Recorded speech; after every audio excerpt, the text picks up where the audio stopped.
digawe saka janur. Janur artine jembar pangapura akeh dulur. Isi kupat jenenge beras. Beras artine bebas no pikiran supaya waras, supaya cepet mateng carane digodhog diwenehi banyu. Banyu artine bahagia karo mesem guyu.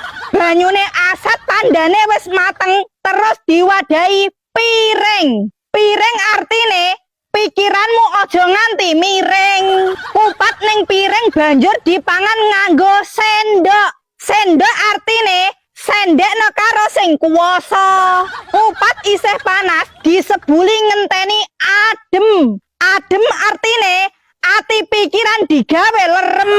Nek wis adem banjur dipangan terus diulu. Ulu artine usaha supaya rezeki lumintu.